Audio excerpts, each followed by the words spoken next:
नमस्कार साथियों, स्वागत है आपका हमारे यूट्यूब चैनल में। और हम देख रहे हैं हिंदी नेट सेट अध्ययन में पीओ की क्वेश्चन सीरीज, जो कि होने वाले एग्ज़ाम के लिए काफ़ी महत्वपूर्ण होने वाली है। और तो ऐसे ही अध्ययन करने के लिए हमारे चैनल को लाइक कीजिए, सब्सक्राइब कीजिए और शेयर करना मत भूलिए। साथ ही मैं यह बताना चाहता हूँ कि हमारे इसी चैनल पर नेट के पाठ्यक्रम की जो भी हिंदी साहित्य में रखा हुआ पाठ्यक्रम है, और उस पाठ्यक्रम के अंतर्गत जो भी कहानियाँ हैं, वह सभी कहानियाँ, सभी निबंध, कुछ नाटक, कुछ उपन्यास तथा कुछ कविताएँ, वह सब कुछ लाइन टू लाइन, पंक्ति दर पंक्ति पढ़ाया गया है, और वह सब इसी चैनल पर निःशुल्क उपलब्ध है। तो आप सब्सक्राइब कीजिए और निःशुल्क इन पूरे पाठ्यक्रम का आनंद लीजिए, और आप क्वालिफाई हुई। आपकी सफलता ही हमारी सफलता है। तो बढ़ते हैं आज की वीडियो की तरफ। कल के वीडियो में हमने यहाँ तक देखा था, और आज के हम यहाँ से आगे देखेंगे। रामचंद्र शुक्ल के अनुसार चंद बरदाई है। तो रामचंद्र शुक्ल के अनुसार चंद बरदाई क्या क्या है?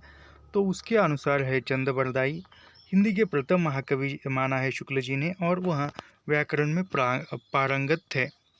चंद बरदाई के अनुसार जो पृथ्वीराज रासो के रचयिता है। अगला प्रश्न है, महारारी गिरिधर गोपाल दूसरा ना कुया, दद मत घृत काढ़ लया डार दया छुया। उक्त पंक्तियों में प्रयुक्त छुया शब्द का अर्थ। तो इसमें छुया शब्द का अर्थ होता है मट्ठा। अगला प्रश्न है, निम्नलिखित में से इतिहास दर्शन से मूलतः संबंध विचारक, यानी विचार दर्शन से इतिहास दर्शन से किसका संबंध है? तो वह वाल्तेयर का संबंध है। चंपाद्वीप किस कहानी में आया है? तो चंपाद्वीप जो है वह आकाशदीप कहानी में आया हुआ है। यह जयशंकर प्रसाद की कहानी है। अगला प्रश्न है, मैथिली पुष्पा के किस उपन्यास में ब्रज क्षेत्र के जीवन यथार्थ का चित्रण है? तो साक उपन्यास में।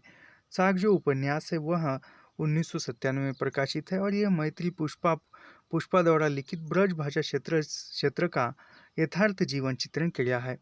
मैथिली पुष्पा के अन्य उपन्यास है झूला नट 1999, अलमा कबूतरी 2000, इंद्रनमम 1994, कही कस्तूरी फाग 2004, गुनाह बेगुनाह विजन त्रियान, बेतवा बहती रही। यह जो है मैथिली पुष्पा के उपन्यास है।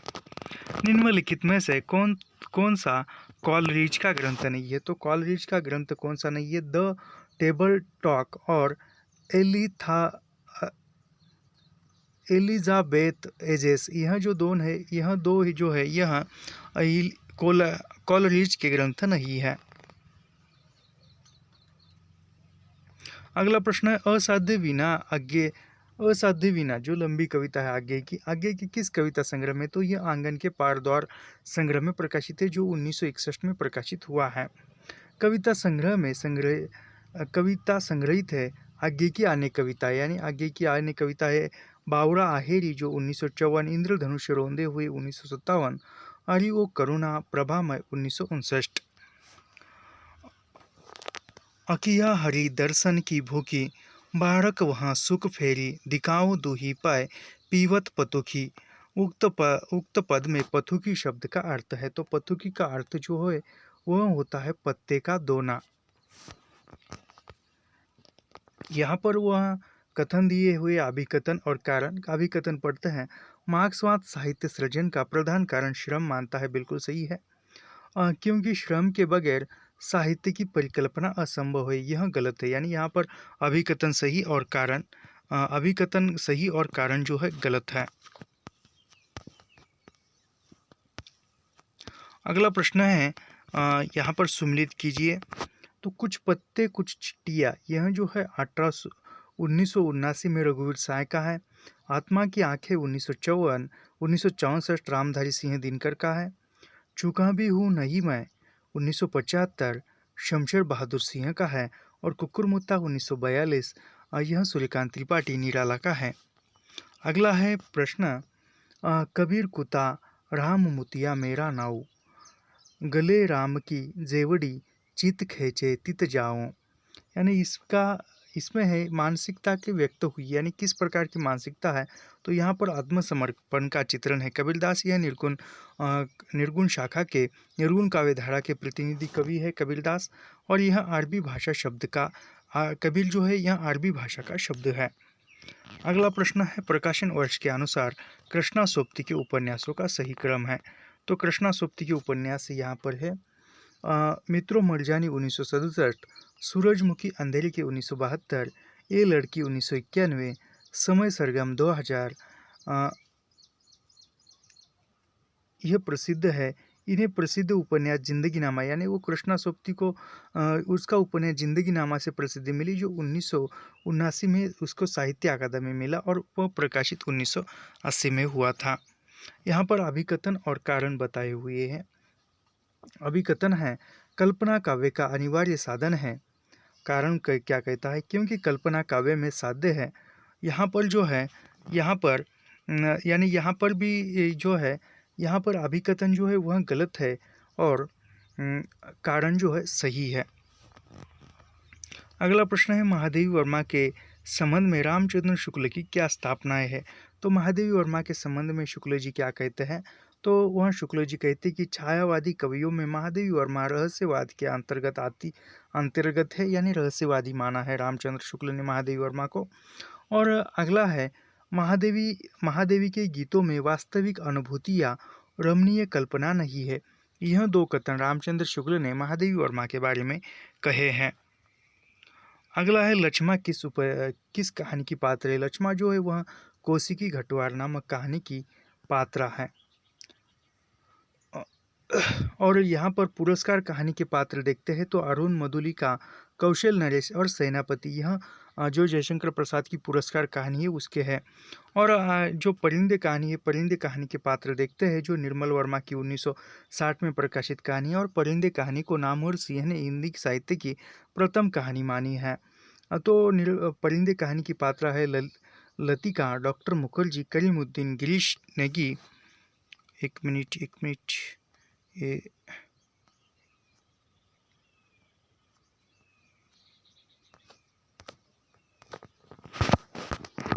एक मिनट, थोड़ा ये स्लाइड ये हो गई है। हम अभी जाएंगे हमारी पूर्व प्रश्नों पर।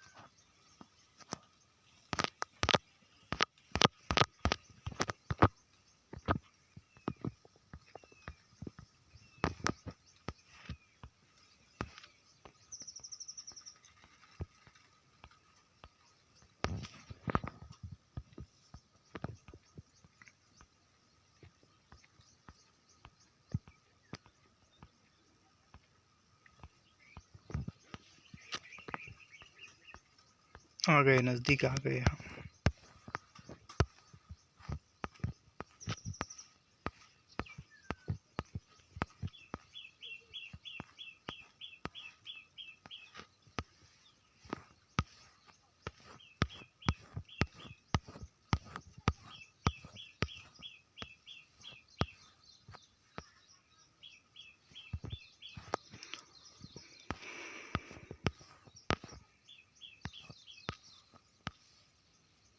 यहाँ से देखते हैं, चलो वो 2-3 पेज आगे ही पीछे ही रहे हैं।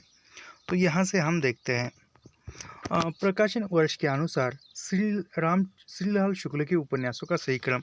तो श्रीलाल शुक्ल के उपन्यास हैं सुनी घाटी का सूरज जो 1957 में प्रकाशित है, मकान 1976 में प्रकाशित है, पहला पड़ाव 1987, विश्रामपुर का संत 1998 में प्रकाशित है।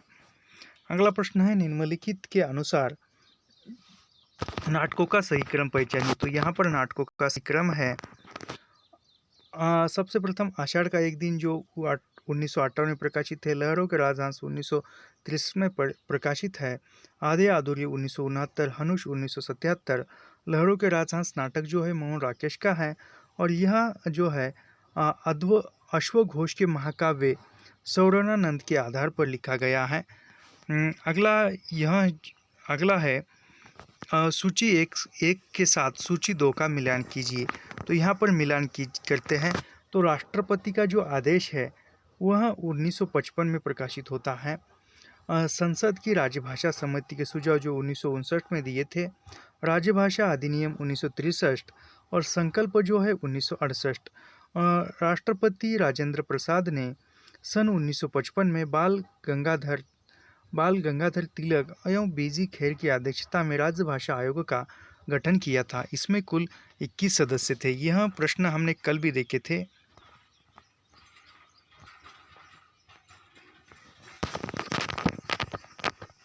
ये प्रश्न हमने कल देखे थे, लेकिन ये बार बार आज स्लाइड क्यों ऊपर नीचे जा रही है, कुछ समझ में नहीं आ रहा।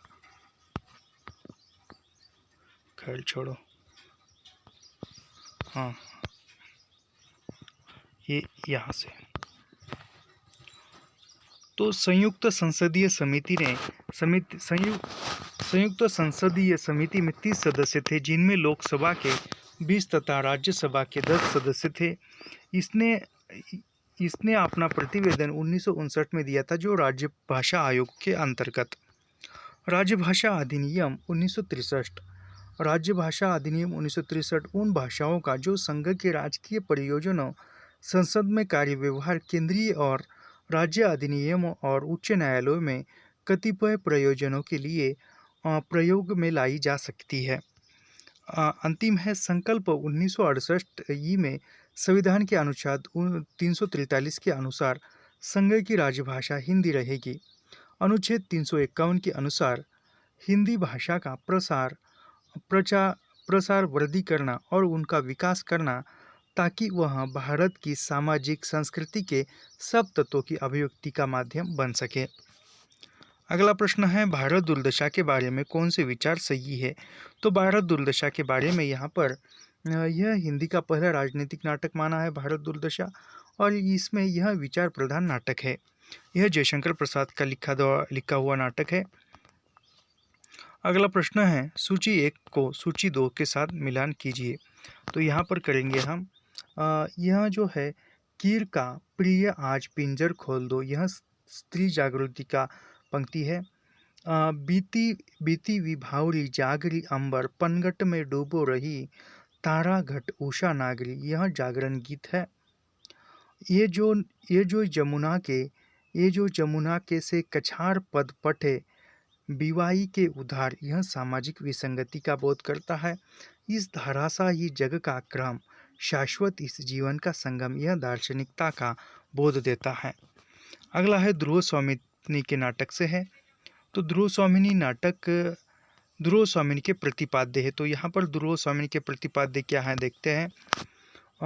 स्त्री उपहार में देने की वस्तु नहीं है, पुरुष उसे अपनी पशु संपत्ति समझकर अत्याचार न करे तथा स्त्री को अपने चुनाव और निर्णय की स्वतंत्रता दे, यह कथन है।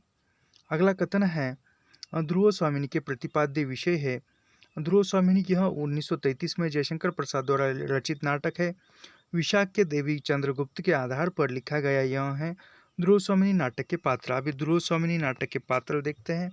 तो इस नाटक के स्त्री पात्र में ध्रुव स्वामिनी, मंदाकिनी और कोमा है, तथा पुरुष पात्रों में रामगुप्त, चंद्रगुप्त, शिखर स्वामी, शर्कराज, मिहिर देव और पुरोहित प्रमुख पात्र हैं।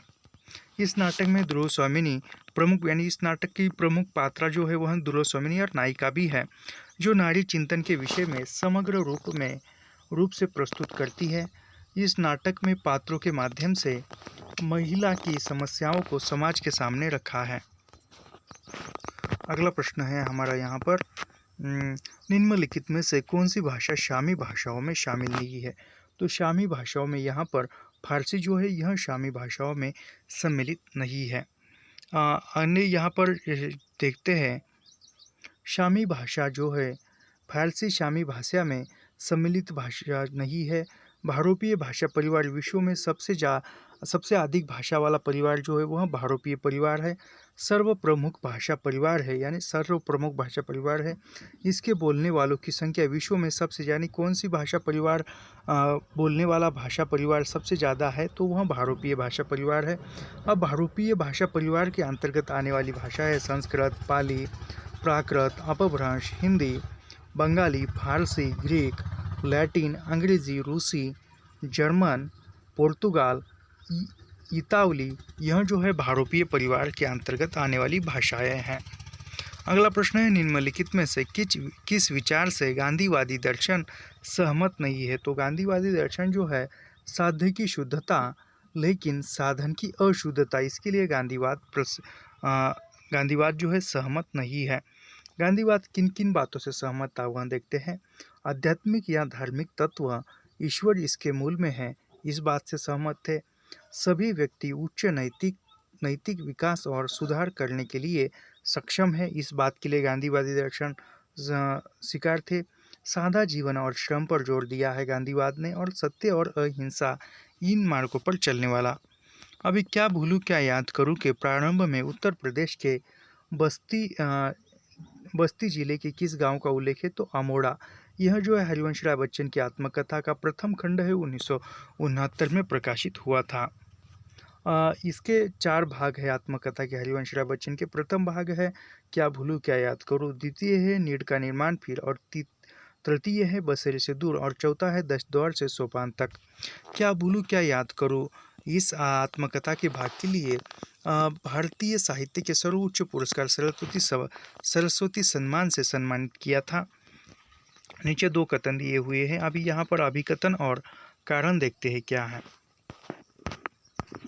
पहले अभिकथन देखते हैं। जॉर्ज दरिदा का मानना है कि पाठ का अर्थ पाठकीय तय करता है, बिल्कुल सही है। पाठ का अर्थ पाठकीय तय करता है, बिल्कुल सही है, क्योंकि पाठकों के मन की विभिन्नता के कारण पाठ बहुलाभार्थी होता है, बिल्कुल सही। यानी यहाँ पर अभिकथन और कारण दोनों सही है। अगला प्रश्न है, जहाँ न धर्म न बुद्धि नहीं नीति सुजन समाज, ये ऐसे ही आपू ही नशे जैसे चौपट राज। तो अंधेर नगरी में यह कथन जो है महंत का भी है और गुरु का, क्योंकि गुरु और महंत एक ही इंसान है, एक ही मनुष्य है। अगला है, निम्नलिखित वाक्य किस कहानी से लिया गया है? खून का वह आखिरी कतरा जो वतन की हिफाजत में गिरे, वह दुनिया की अनमोल चीज़। यह जो है दुनिया का सबसे अनमोल रतन कहानी से लिया गया वाक्य है, और यह जो है प्रेमचंद द्वारा लिखित कहानी जमाना पत्रिका में 1907 में प्रकाशित हुई थी। अभी देखते हैं इस दुनिया का सबसे अनमोल रतन कहानी के पात्र देखते हैं। दिल फिगार जो पुरुष पात्र है, और इस कहानी का नायक भी है दिल फिगार, पुरुष पात्र है। कहानी का मुख्य पात्र जो दिल फरेब, यानी दिल फिगार जो है दिल फरेब से प्रेम करता है, से बेपनाह प्रेम करता है। वह अपने प्रेम को सिद्ध करने के लिए कुछ भी करने को तैयार है। दूसरा जो नायिका है या मुख्य पात्रा जो है वह है दिल फरेब, जो दिल फिगार से बेहद प्रेम करती है, और वह खूबसूरत स्त्री है, कहानी की मुख्य पात्रा है और कहानी की नायिका भी कह सकते हैं। अगला है, अंधा युग के संबंध में कौन से विचार सही है? तो अंधा युग के संबंध में यहाँ पर कौन से विचार है देखते हैं। आधुनिक भावबोध को रूपांतरित करने वाला नाटकों में अंधा युग विशेष रूप से उल्लेखनीय है, बिल्कुल सही है। इसमें बहिर्द्वंद्व और अंतर्द्वंद्व दोनों विकराल रूप में मौजूद है। यह अंधा युग के बारे में, अंधा युग जो है वह 1955 में प्रकाशित नाटक है, जो गीति नाटक है और डॉक्टर धर्मवीर भारती ने लिखा हुआ है। अब देखते हैं अंधा युग नाटक के पात्र। तो यहाँ पर अश्वत्थामा, गांधारी, धृतराष्ट्र, कृतवर्मा, संजय, वृद्धयाचक, प्रहरी 1, व्यास, विदुर, युधिष्ठिर, कृपाचार्य, युवत्सु, गूंगा भिखारी और प्रहरी 2, बलराम, कृष्ण, यह जो है अंधा युग नाटक के मुख्य पात्र हैं। यहाँ पर गांधारी और धृतराष्ट्र यह भी है, गांधारी दी नहीं है लेकिन गांधारी दी है। तो निम्नलिखित में से अभिज्ञान का संबंध किससे है? तो कथानक से अभिज्ञान का संबंध आता है। अगला प्रश्न है, कमलेश्वर ने नई कहानी के बारे में क्या कहा है? तो कमलेश्वर ने नई कहानी के बारे में क्या कहा है देखते हैं। यहाँ पर कथन है, नई कहानी आग्रहों की कहानी नहीं है तथा उसका केंद्रीय पात्र जीवन को वहन करने वाला व्यक्ति है, यह कमलेश्वर ने कहा है। नई कहानी नाम नई कहानी को नई कहानी नाम किसने दिया है? तो दुष्यंत कुमार ने सर्वप्रथम कहा था। नई कहानी का जन्म 1956 से माना जाता है। नई कहानी जो है वो 1956 से माना जाता है। नई कहानी के प्रवर्तक यानी नई कहानी के प्रवर्तक कौन है? राजेंद्र यादव है, मोहन राकेश है, कमलेश्वर है। यह यानी राजेंद्र यादव, मोहन राकेश और कमलेश्वर, ये नई कहानी में आता है, प्रवर्तक है। नई कहानी में भोगे हुए यथार्थ पर अत्यधिक प्रकाश डाला जाता है, यानी वास्तविकता पर। अगला प्रश्न है, जन्म वर्ष के अनुसार निम्नलिखित रचनाओं का सही क्रम क्या है?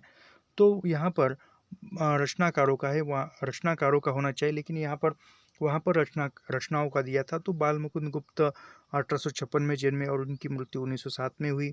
अध्यापक पूर्ण सिंह का जन्म 1881 में हुआ और यह उनकी मृत्यु 1939 में हुई। रामदर्श मिश्र 1924 और विवेकी राय 1924, यह जो है 2016 में मृत्यु हुई। यहाँ पर बाल मुकुंद गुप्त, अध्यापक पूर्ण सिंह, रामदर्श मिश्र और विवेकी राय, यह क्रम सही है। अगला प्रश्न देखते हैं, निम्नलिखित में से किस काव्य धारा में सहज भोग मार्ग से जीव को महासुख की ओर उन्मुख किया गया है? तो यहाँ पर जो है सिद्ध साहित्य के अंतर्गत लिया गया है। अगला प्रश्न है, निम्नलिखित में से पुस्तक और लेखक का मेल कीजिए, यानी पुस्तकों के साथ उन रचनाकारों को मिलाना है और यहाँ पर मिलाएंगे। तो केशव की काव्य कला जो है, केशव की काव्य कला यह कृष्ण शंकर शुक्ल का किताब है। गुप्त की कला सत्येंद्र की किताब है। पद्माकर की काव्य साधना यह अखोरी गंगा प्रसाद सिंह की किताब है और प्रसाद की काव्य साधना यह रामनाथ लाल की किताब है, रामनाथ लाल सुमन की किताब है। जगदीश चंद्र कृत उपन्यास धरती धन्य अपना की अंतर वस्तु निम्नलिखित में से किस विषय पर आधारित है? तो जगदीश चंद्र का जो धरती धन्य अपना है, वह जो है वह पंजाब की पृष्ठभूमि पर पंजाब की पृष्ठभूमि, ग्रामीण पृष्ठभूमि पर लिखा हुआ है और दलित जीवन की कथा का चित्रण करने वाला उपन्यास है जो 1972 में प्रकाशित हुआ था। अगला है सुमिलित कीजिए। तो और यहाँ पर हम सुमिलित करेंगे। तो लहना सिंह जो है उसने कहाँ था कहानी का पात्र है। पीर बख्श जो है पर्दा कहानी का पात्र है। लतिका परिंदे कहानी की पात्र है और शामनाथ जिप की दावत कहानी की पात्र है। अगला देखते हैं, बकरी नाटक से संबंधित सही तथ्य कौन से है? तो बकरी नाटक के संबंधित सही तथ्य कौन से यहाँ पर हम देखेंगे। बकरी नाटक स्वतंत्र उत्तर व्यंग्य नाटकों में सर्वाधिक महत्वपूर्ण है, यानी कि व्यंग्य शैली में, और बकरी नाटक नौटंकी शैली में लिखा हुआ है। दोनों कथन बकरी नाटक से संबंधित सही तथ्य है। बकरी नाटक सर्वेश्वर दयाल सक्सेना की कृति है। सर्वेश्वर दयाल सक्सेना जनवादी नाटककार, यानी सर्वेश्वर दयाल सक्सेना जनवादी नाटककार है। इनके नाटक लोक नाट्य शैली में आबद्ध है। इनके 3 नाटक, यानी वह सर्वेश्वर दयाल सक्सेना के 3 नाटक है। बकरी जो 1974 में, लड़ाई 1979 में प्रकाशित हुआ है और अब गरीबी हटाओ बकरी नाटक 1975 में आपातकालीन से पूर्व लिखा गया था। आंधा युग युवत्सु की चिंता क्या है, यानी आंधा युग नाटक में युवत्सु की चिंता क्या है? तो वह जो है मानव भविष्य की रक्षा करना, यह युवत्सु की चिंता है। आंधा युग यह 1955 में प्रकाशित हुआ था। घनानंद की कविता में निम्नलिखित में से कौन सी विशेषता नहीं पाई जाती? तो घनानंद की कविता की विशेषता जो है वह संध्या भाषा, यह घनानंद की कविता की विशेषता नहीं है।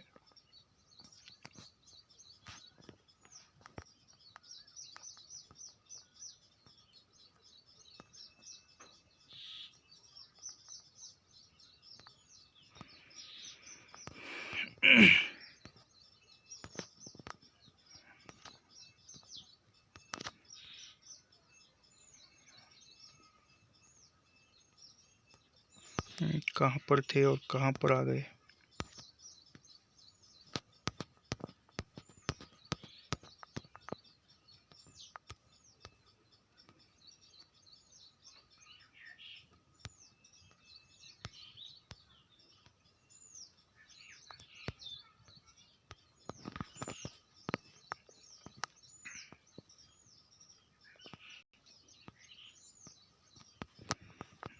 कहाँ पर थे हम?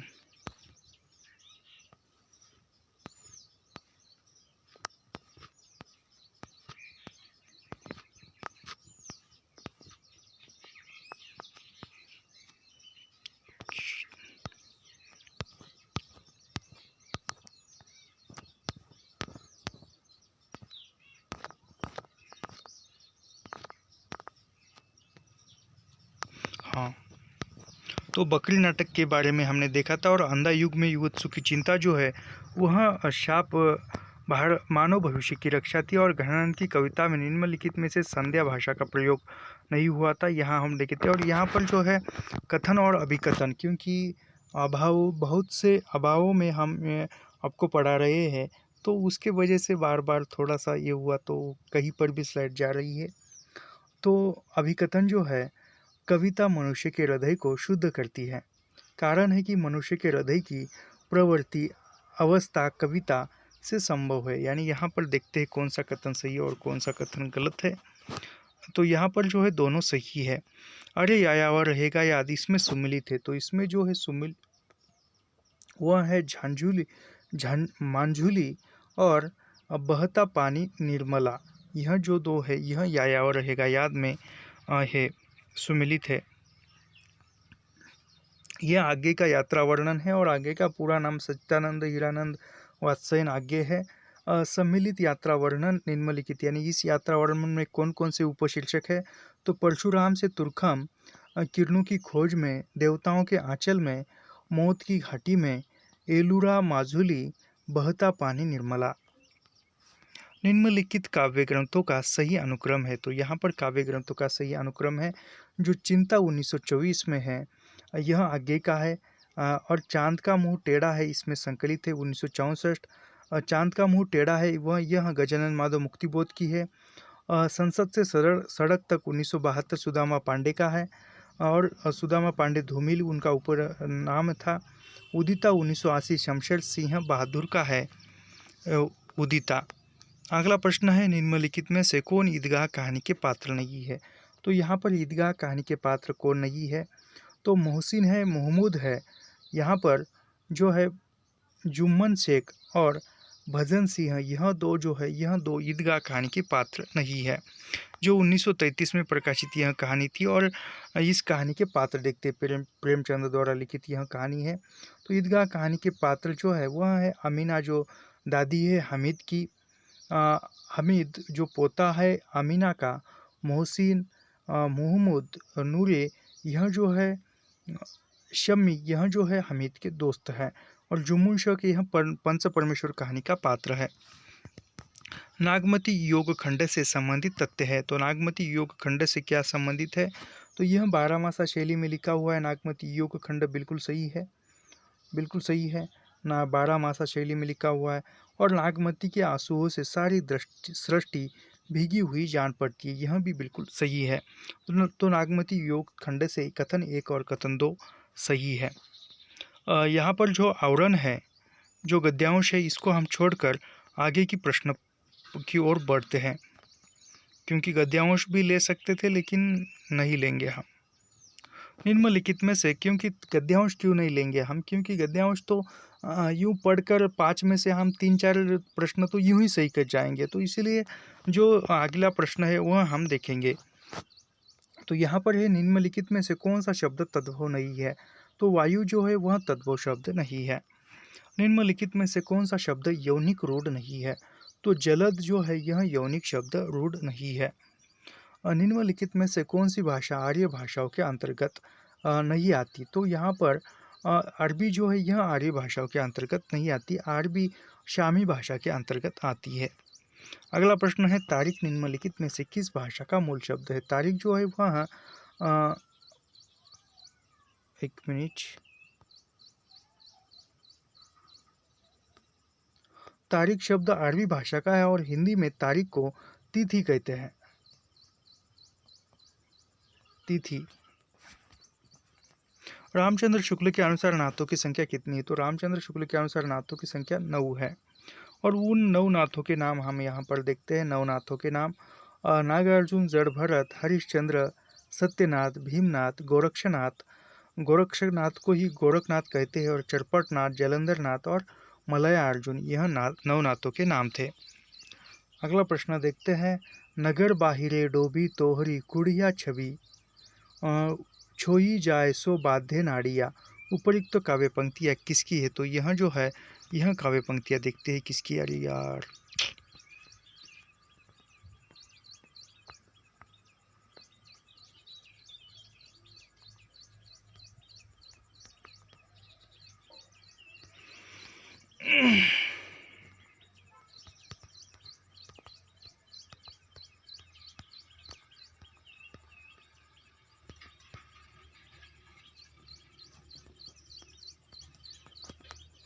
आज ऐसा क्यों हो रहा है बार बार, कुछ समझ में नहीं आ रहा। हाँ, तो रामचंद्र शुक्ल ने जो है नातों की संख्या 9 मानी है और उनके नाम हमने देखे हैं। अगला प्रश्न है, यह था हमारा अगला प्रश्न। तो यह पंक्ति किसकी है, यह देखना था हमें। यह पंक्ति जो है, यह पंक्ति यहाँ पर सिद्ध कन्हप्पा की यह पंक्ति है। रामचंद्र शुक्ल के अनुसार निम्नलिखित में से द्वया शिव काव्य रचयिता है, तो यह जो है हेमचंद्र का है। अगला प्रश्न है, मलिक मोहम्मद जायसी की प्रेम कविता हिंदी साहित्य के इतिहास का काल विभाजन और नामकरण करते हुए उपयुक्त नामकरण किस साहित्यकार ने दिया है, तो यह ग्रियर्सन ने दिया था। अगला प्रश्न है, निम्नलिखित कौन सी निबंध की तात्विक विशेषता नहीं है, तो वह संवादात्मकता, यह निबंधों की शैली नहीं है या तत्व नहीं है। त्रिशंकु के नाटक, अभी त्रिशंकु नाटक किसका है, तो वह ब्रजमोहन शाह का त्रिशंकु नाटक है। अगला प्रश्न है यहाँ पर, निम्नलिखित में से कौन ललित निबंधकार नहीं है, तो यहाँ पर ललित निबंधकार रामचंद्र शुक्ल जी नहीं है, बाकी के सब कुछ है।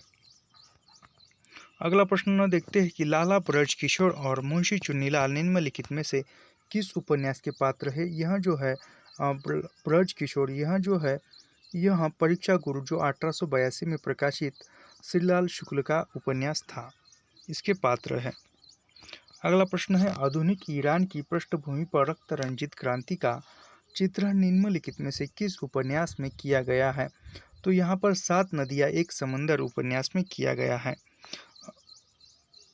अगला प्रश्न है, सीता हरण तात पंक्ति है, सीता हरण तात जनी कहेऊ पिता सन जाए, जे मैं राम तो कुल सहित कही ही दशानन जाई।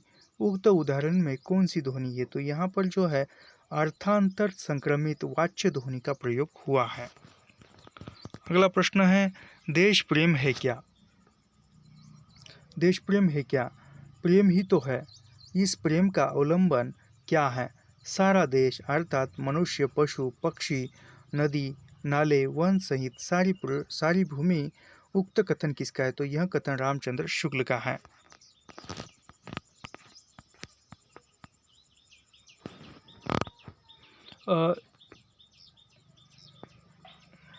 निम्नलिखित में से कौन सा कथन सही नहीं है, तो यहाँ पर कौन सा कथन सही नहीं है, तो अरस्तु का अनुकरण सिद्धांत प्लेटो के अनुकरण सिद्धांत का अनुकरण मात्र है, यह कथन सही नहीं है, गलत है।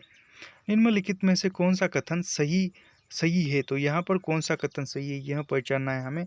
तो यहाँ पर जो है कॉलरिज के अनुसार किसी कलाकृति का मूल्य उसकी कलात्मकता में ही है, उसके बाहर नहीं है, तो यह जो है कथन सही है। अगला प्रश्न है, निम्नलिखित में से किस बिंदु पर महात्मा गांधी और डॉक्टर भीमराव अंबेडकर के बीच मतभेद था, तो यह जो है अलग मतदाता सूची, इसके लिए महात्मा गांधी और अंबेडकर के बीच में मतभेद था। अगला प्रश्न है, निम्नलिखित में से कौन सा उत्तर आधुनिकता का तत्व नहीं है, तो केंद्रवाद जो है वह उत्तर आधुनिकता का तत्व माना नहीं जाता है। तो यहाँ पर उत्तर आधुनिकता के बारे में थोड़ा सा पढ़ते हैं। विकेंद्रीकरण, विखंडन और स्थायित्व उत्तर आधुनिकता के तत्व है, यानी उत्तर आधुनिकता के तत्व कौन से है कि केंद्रीयता, विखंडन और स्थानीयता उत्तर आधुनिकता के तत्व है। आधुनिकता का अगला चरण उत्तर आधुनिकता है, यानी आधुनिकता का अगला चरण जो है वह उत्तर आधुनिकता है, जो निरंतर गतिशील है। उत्तर आधुनिकता का कोई केंद्रवर्ती रूप नहीं बना है या बना सकता है, क्योंकि उत्तर आधुनिकता एक प्रकार से विकेंद्रीकरण की सतत प्रक्रिया, यानी विकेंद्रीकरण की एक प्रक्रिया ही उत्तर आधुनिकता माना जाता है। इसमें साहित्य, संस्कृति, दर्शन, तर्कवादी सिद्धांतों का विखंडन है। इसमें स्थानीयता के गुण मौजूद भी रहते हैं। अगला प्रश्न है, आचार्य महावीर प्रसाद द्विवेदी का अस्थिरता शब्द और संबंधी विवाद किस लेखक से हुआ, तो यह बाल मुकुंद गुप्त से हुआ है। निम्नलिखित में से कौन सी अवधारणा मार्क्सवादी विचारधारा के प्रतिकूल है, तो यहाँ पर जो है इतिहास चक्र, यह जो है यह मार्क्सवादी विचारधारा के प्रतिकूल है। भवानी प्रसाद मिश्र की कविता सतपुड़ा के जंगल में गोंड जाति निम्नलिखित में से किन को पालती है? तो मुर्गे और तितर को पालती है गोंड जाति सतपुड़ा के जंगल में।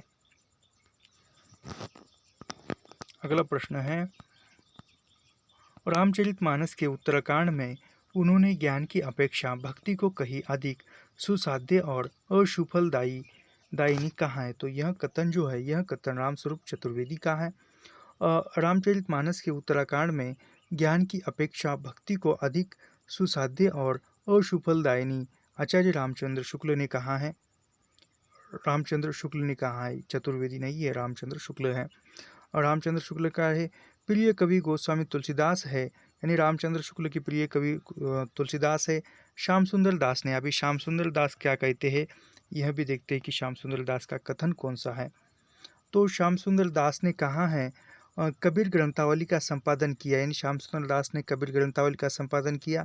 इसके अन्य ग्रंथों में हिंदी कोविद रत्नमाला, रूपक रहस्य, यानी ये श्याम सुंदर दास के ग्रंथ है, हिंदी कोविद रत्नमाला, रूपक रहस्य, साहित्य आलोचन आदि प्रमुख है। रामस्वरूप चतुर्वेदी ने वेदी के प्रमुख रचना, यानी रामस्वरूप चतुर्वेदी की रचना है कामायनी का पुनर्मूल्यांकन, हिंदी नवलेखन, कविता का पक्ष, भक्ति काव्य, यात्रा आदि प्रमुख। यह जो है हिंद कामायनी का पुनर्मूल्यांकन, हिंदी नवलेखन, कविता का पक्ष, भक्ति काव्य, यात्रा, यह जो है यह रामस्वरूप चतुर्वेदी की किताबें हैं।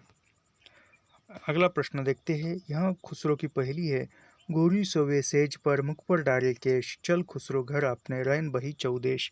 यह जो पंक्ति है उपर्युक्त दोहा अमीर खुसरो ने किस संदर्भ में कहा है? तो यह जो है हजरत निजामुद्दीन औलिया की मृत्यु पर कहा है। अगला प्रश्न देखते हैं, ओ मेरे आदर्श मन, ओ मेरे सिद्धांतवादी मन, अब तक किया क्या, जीवन क्या जिया। उपर्युक्त पंक्तियों के आधार पर निम्नलिखित में से कौन सा सही नहीं है? तो यहाँ पर असमंजस की स्थिति यह सही नहीं है। यदि श्रद्धा और मनु, अगला प्रश्न देखते हैं, यदि श्रद्धा और मनु अर्थात मनन के संयोग से मानवता का विकास रूपक है तो भी बड़ा ही भावमय अलौकिक शाल्य है। कामायनी के उपयुक्त संदर्भ किसका है? तो यह कथन किसका है कामायनी के संदर्भ में? तो यह कथन जो है यह जयशंकर प्रसाद का कथन है। अगला प्रश्न देखते हैं कि साधो देखो जग बौराना, साधो देखो जग बौराना, सांची कहो तो मारन दावे झूठे जगपतियाना। हिंदू कहत है राम हमारा, मुसलमाना रहमाना, आपस में दो लड़े मृत्यु है परम कोई नहीं जाना। उपर्युक्त पंक्तियों में कौन सी कबीर, यानी उपर्युक्त पंक्तियों में कबीर ने कौन सा संदेश दिया है? तो धार्मिक सहिष्णुता का संदेश दिया है कबीर ने।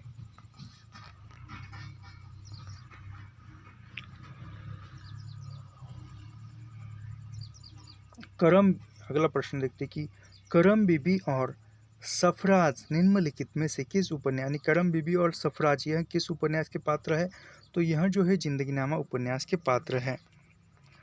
जिंदगीनामा उपन्यास जो है वह कृष्णा सोबती का उपन्यास है, काफ़ी चर्चित उपन्यास है और यह 1979 में प्रकाशित हुआ है।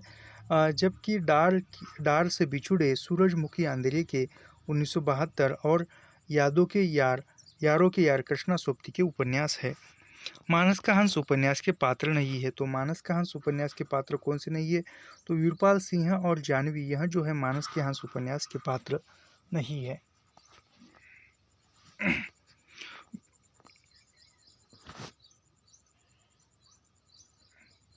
यानी मानस के हंस उपन्यास के पात्र देखते कि बेनी माधव, पंडित गंगाराम, गंगेश्वर मंगलू, नंददास शिवचरण वैद्य मानस का हंस के पात्र है, जो उपन्यास की कथावस्तु से समय समय पर आते हैं।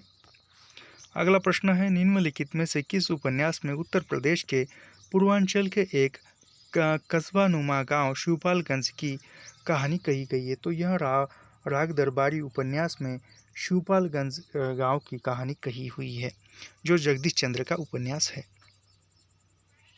श्रीलाल शुक्ल का उपन्यास है और यह कि व्यंग्यात्मक शैली में लिखा हुआ उपन्यास भी है। अगला प्रश्न देखते हैं। शकुन और डॉक्टर जोशी के अंतर संबंधों पर आधारित कथानक उपन्यास में प्रस्तुत है। तो यह आपका बंटी उपन्यास जो है वो 1971 में प्रकाशित उपन्यास है मनु भंडारी का। इसमें विवाह विच्छेद समस्या का बच्चे पर पड़ने वाला प्रभाव दिखाया गया है, जो बंटी द्वारा चित्रित है। मनु भंडारी के अन्य उपन्यास भी देखते हैं। तिलछी बौछार 1984 उपन्यास मंजुल भगत का एक टूटा हुआ इंद्रधनुष मंजुला भगत का कहानी संग्रह है। यह तिलछी बौछार यह जो है मंजुला भगत का है। प्रेमचंद कृत प्रायश्चित कहानी के पात्र है। तो प्रेमचंद कृत जो प्रायश्चित कहानी है उसके पात्र कौन से है देखते हैं। तो यहाँ पर जो है सुबोध चंद और मदारी लाल यह दो पात्र है प्रायश्चित कहानी के। अन्य प्रमुख कहानियाँ अभी वह प्रेमचंद की अन्य कहानियाँ जो है नमक का दरोगा, बूढ़ी काकी, शतरंज के खिलाड़ी, अलगोझा, पूस की रात, सदगति, दो बैलों की कथा, नशा, कफन यह कहानियाँ महत्वपूर्ण हैं। निम्नलिखित नाटकों में स्कंदगुप्त के उदासीन होने के निम्नलिखित कारणों से कौन सा कारण सही है। तो उदासीन वह क्यों हुआ था। तो वह शास्त्र धर्म का अभाव, इसलिए स्कंदगुप्त जो है वह उदास हुआ था। सिंदूर की होली के सिंदूर की होली के किस पात्र ने विधवा मनोरमा का हाथ जीवन भर अविवाहित रहने के लिए पकड़ा न कि उसे अपनी स्त्री बनाने के लिए। तो यह मनोज शंकर ने पकड़ा था।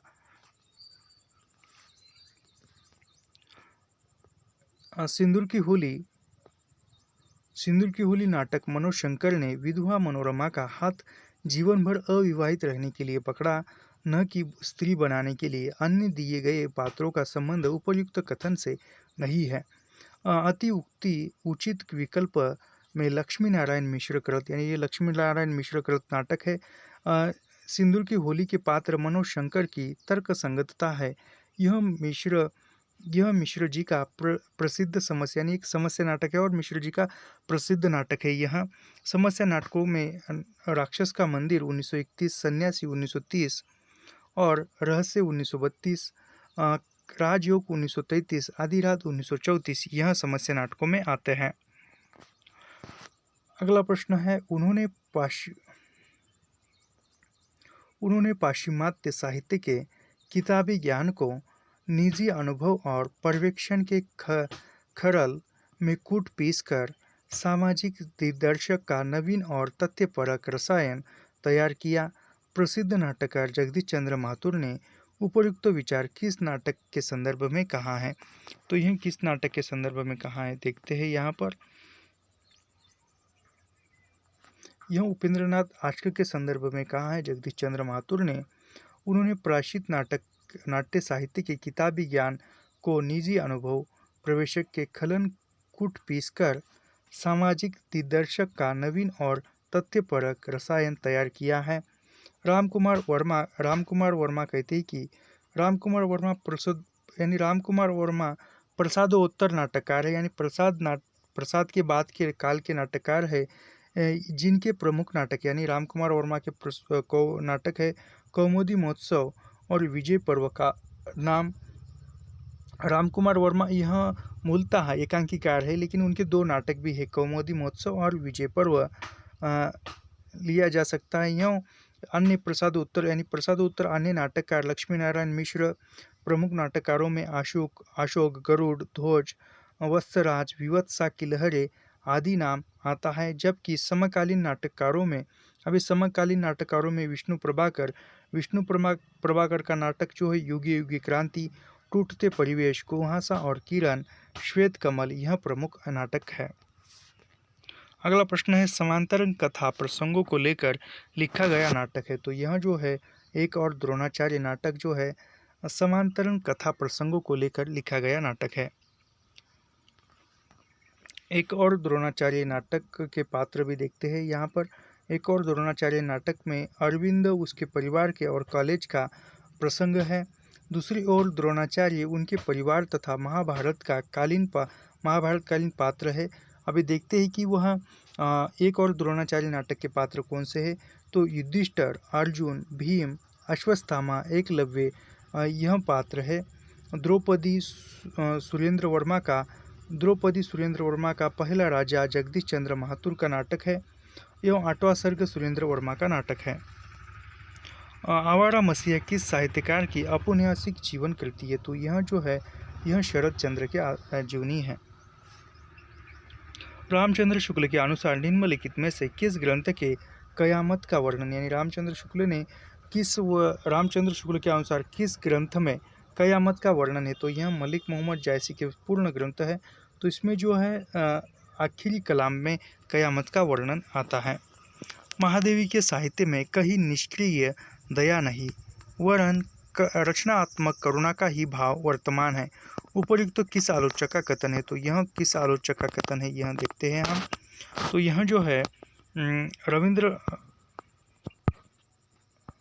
रामस्वरूप चतुर्वेदी का यह कथन है महादेवी वर्मा के साहित्य के बारे में।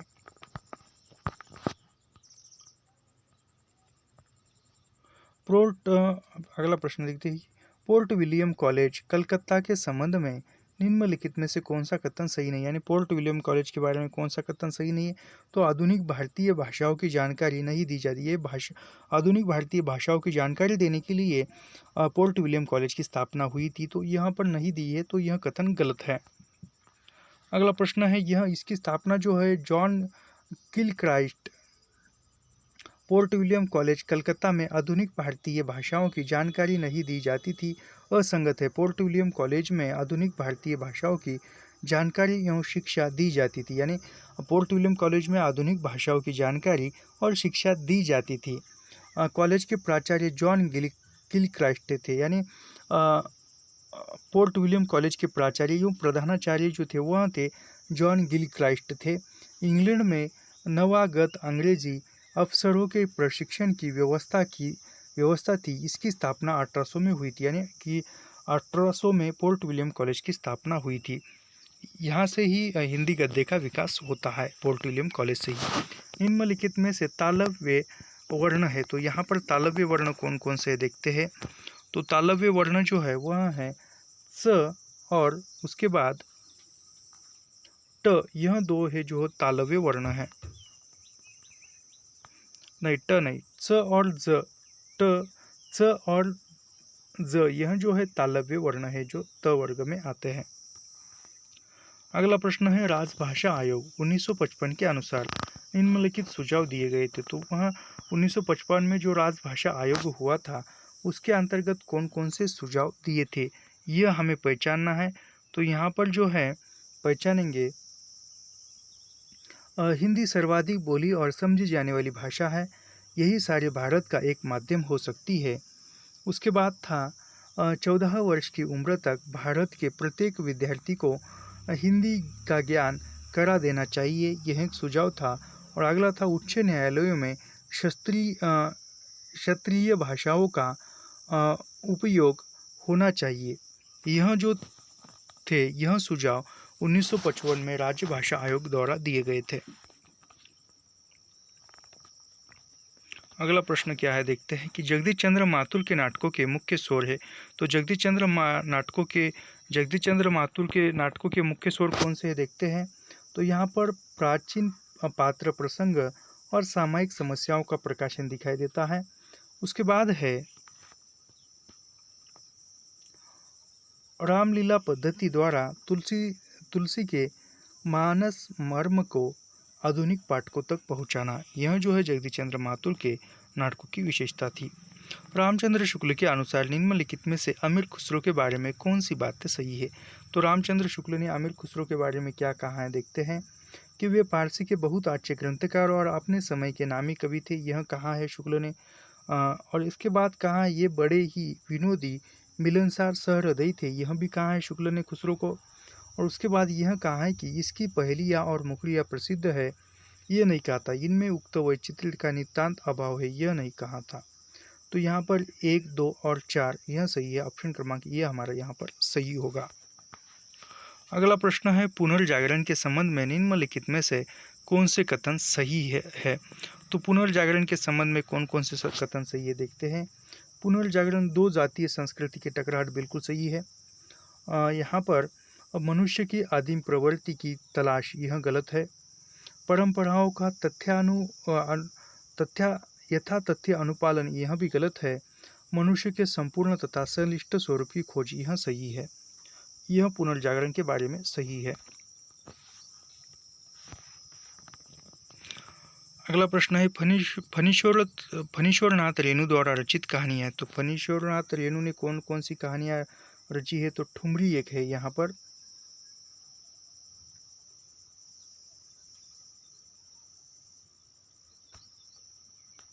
ठुमरी है, तो यहाँ पर ठुमरी और आदिम रात्रि की महक, यह दो कहानियां इनकी है। ये और ये कहानी नहीं है फणीश्वरनाथ रेणु की।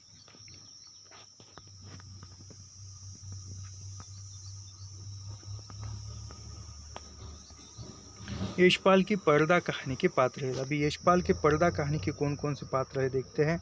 तो उसमें है, देखो, बब्बर अली खां और चौधरी पीर बख्श, यह जो है यशपाल की पर्दा कहानी के पात्र है। अगला प्रश्न है, निम्नलिखित में से टी.एस. इलियट की पुस्तक है। तो यहाँ पर टी.एस. इलियट की कौन सी पुस्तक है देखते हैं। तो टी.एस. इलियट की पुस्तकों में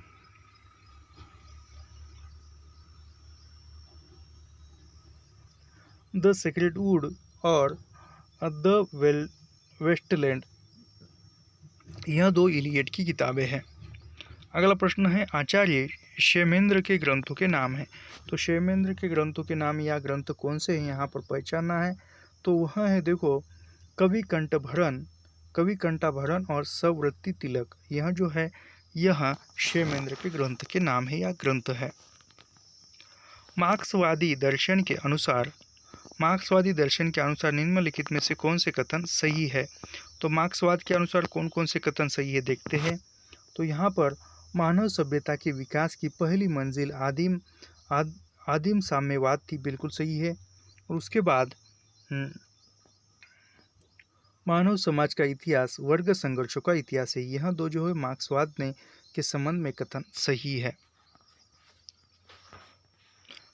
अगला प्रश्न है, निम्नलिखित में से कौन सी आधुनिक काल की रचनाएं है। तो आधुनिक काल की रचनाएं कौन सी है यहाँ पर। तो वह है उद्धव शतक और ब्रह्मदूत, यह जो है आधुनिक काल की रचनाएं है। अगला प्रश्न है, उद्धव शतक जो है वह 1929 में प्रकाशित हुआ और उद्धव शतक जगन्नाथ दास रत्नाकर का ग्रंथ है, ब्रज भाषा में लिखित है उद्धव शतक ग्रंथ है। जबकि भ्रमरदूत किसका है। तो द्विवेदी युगीन रचनाकार, यानी भ्रमर गीत द्विवेदी युगीन रचनाकार सत्यनारायण कवि रत्न का काव्य है। सुदामा चरित नरोत्तम का काव्य है, यानी सुदामा चरित जो है नरोत्तम दास का है। भक्तिकालीन रचना है, यानी वह सुदामा चरित नरोत्तम दास की भक्तिकालीन रचना है। और रास पंचायती अष्टछापी कवि, यानी रास पंचायती जो अष्टछाप के नंददास थे उनकी रचना है। अगला प्रश्न देखते हैं कि द्विवेदी युगीन कविता की विशेषता है। तो यहाँ पर द्विवेदी युग की कविता की विशेषता क्या थी। तो देखते हैं, यहाँ पर इतिवृत्तात्मकता और प्रबंधात्मकता, यह दो द्विवेदी रचनाओं की विशेषता थी या कविताओं की विशेषता थी। अगला प्रश्न है, निम्नलिखित में से कौन सी रचना छायावाद की नहीं है। तो यहाँ पर छायावाद की कौन सी रचना नहीं है। पथिक और मिलन, यह दो छायावाद की रचनाएं नहीं है। झरना और रश्मि, यह दो छायावाद की रचनाएं थी। मिलन जो है वह 1917 में प्रकाशित हुआ और पथिक 1920 में। ये द्विवेदी युगीन रामनरेश त्रिपाठी की कृति है।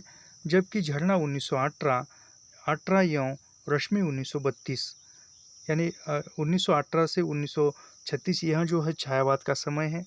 तो झरना जो है 1918 में प्रकाशित होता है और पथिक रश्मि जो है वो 1932 में प्रकाशित होती है। झरना जयशंकर प्रसाद की कृति है और रश्मि जो है वह महादेवी वर्मा की है। सांप्रदायिक विद्वेष और विभाजन की त्रासदी पर आधारित उपन्यास है। तो यहाँ पर जो है सांप्रदायिक विभाजन की त्रासदी पर आधारित उपन्यास है। तो यहाँ पर तमस है, झूठा सच है, आवारा मसीहा और महाभोज नहीं है। तो यहाँ पर ऑप्शन क्रमांक हमारा कौन सा सही होगा। 3 और 4 कहाँ पर है। तो ऑप्शन क्रमांक डी हमारा यहाँ पर सही होगा।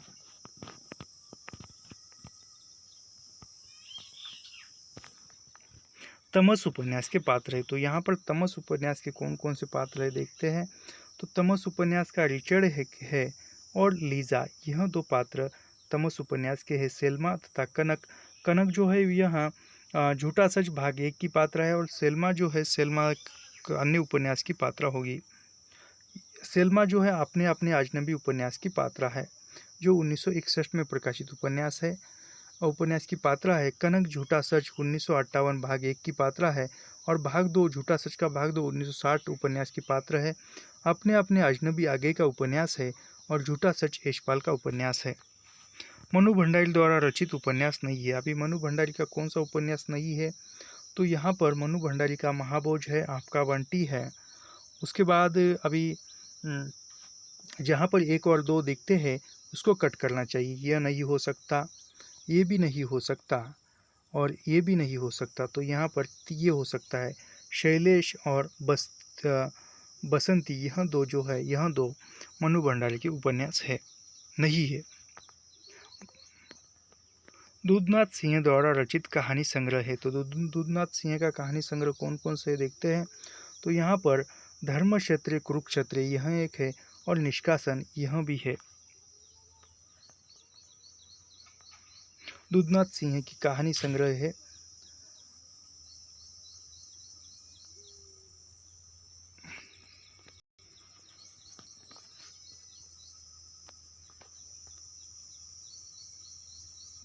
तो आज की वीडियो में यहाँ तक रुकेंगे और इसके आगे का भाग हम बाद में देखेंगे। तो ऐसे ही अध्ययन करने के लिए हमारे चैनल को सब्सक्राइब कीजिए, लाइक कीजिए और शेयर करना मत भूलिए। मिलते हैं अगले वीडियो में। धन्यवाद।